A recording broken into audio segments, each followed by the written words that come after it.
They fired him on a Tuesday. No warning, no severance, just a cardboard box and 15 minutes to clear his desk. The reason? Cultural misfit. That's what the termination letter said.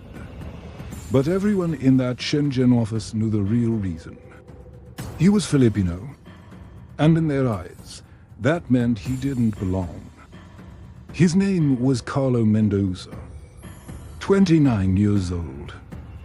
One of the best software engineers his former Chinese employer, Megatech Solutions, had ever hired.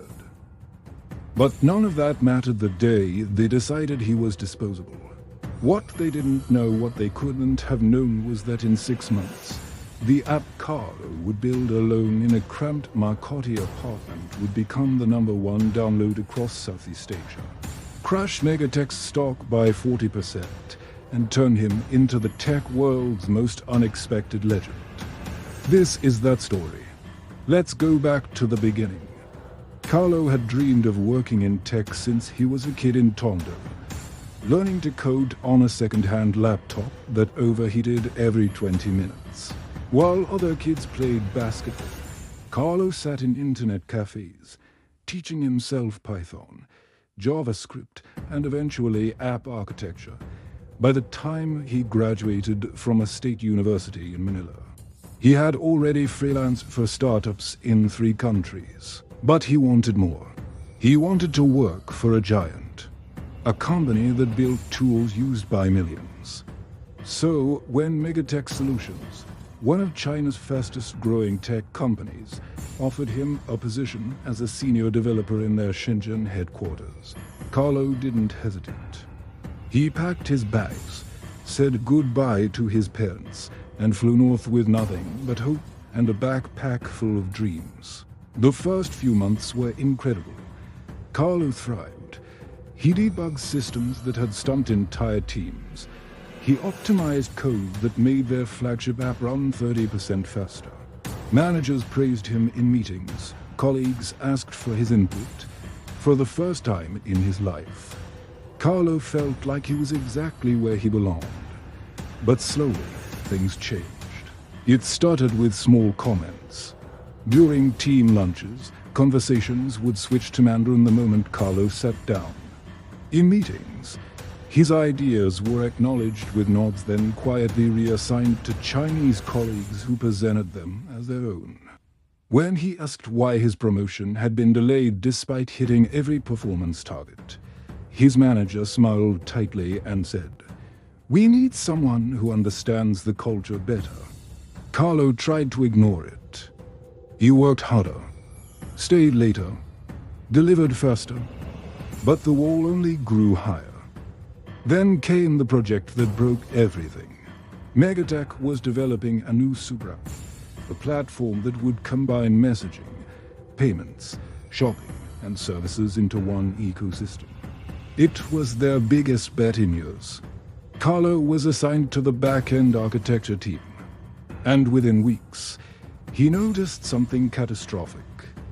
The payment encryption system had a flaw, a serious one. If exploited, user financial data could be exposed to hackers. Carlo reported it immediately. He wrote a detailed memo. He demonstrated the vulnerability in a live test. He even proposed a fix that would take less than a week to implement. His supervisor dismissed it. "You're overthinking," the man said in broken English. "Our senior architects already reviewed this.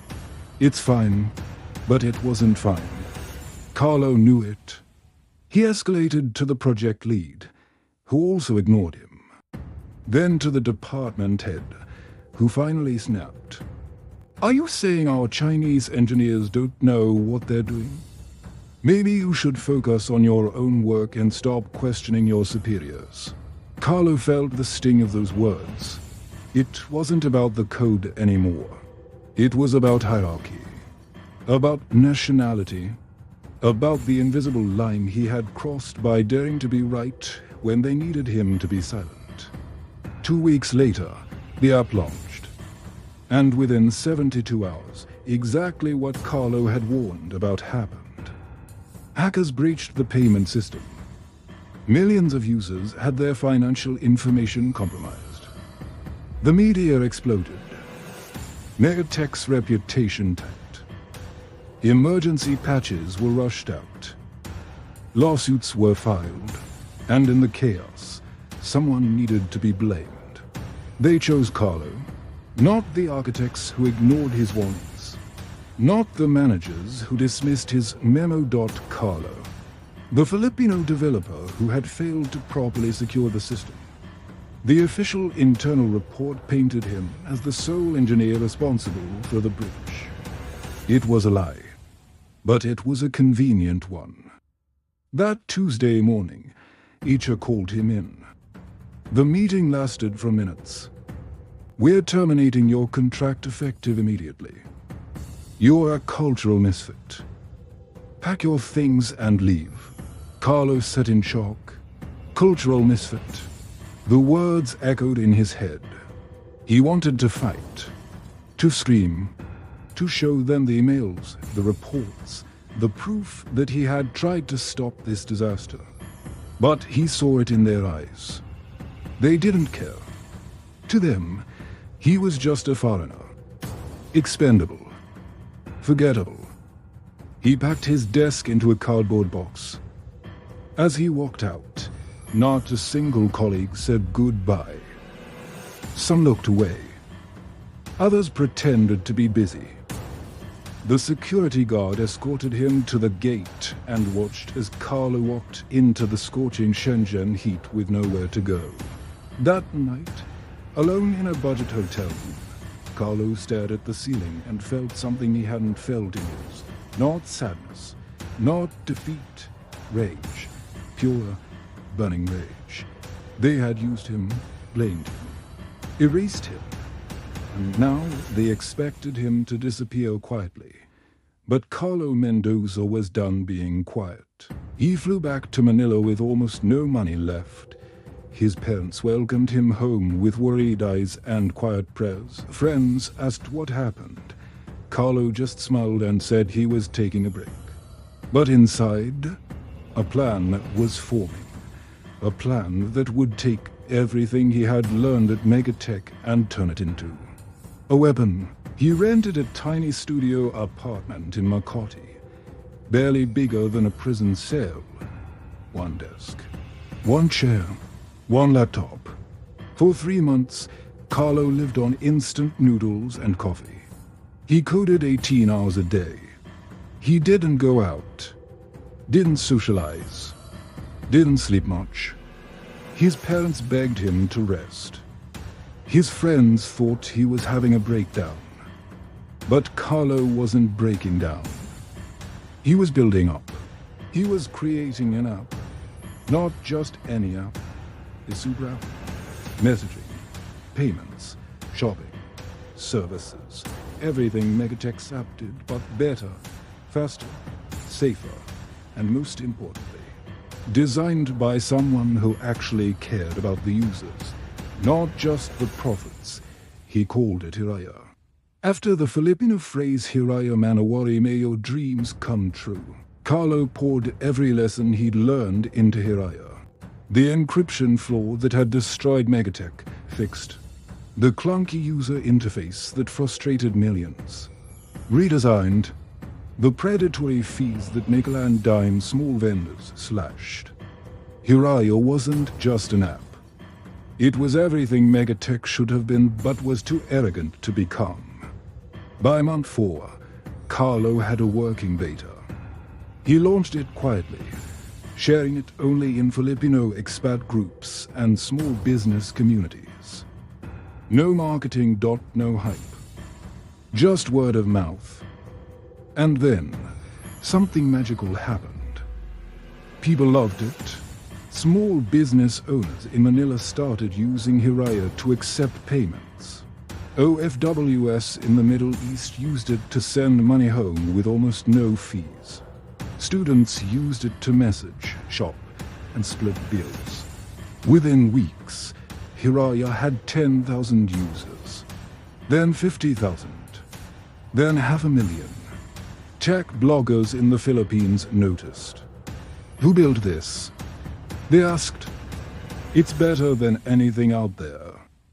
When they discovered it was a solo developer who had been fired from a Chinese tech giant, the story went viral. International media picked it up. Filipino developer builds super app after being fired for a cultural misfit.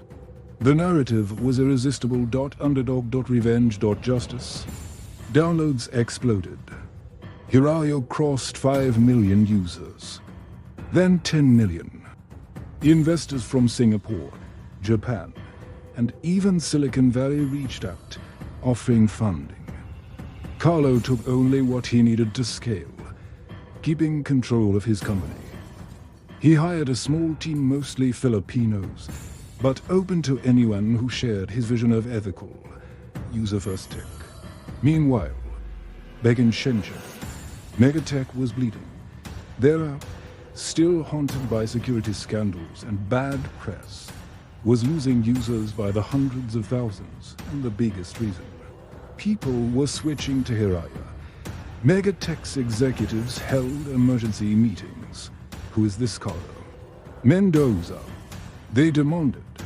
When they realized it was the same Filipino developer they had fired at. Scapegoated, the room went silent. They tried to fight back.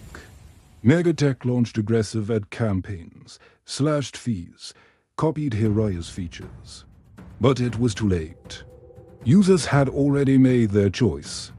Trust, once broken, doesn't come back easily.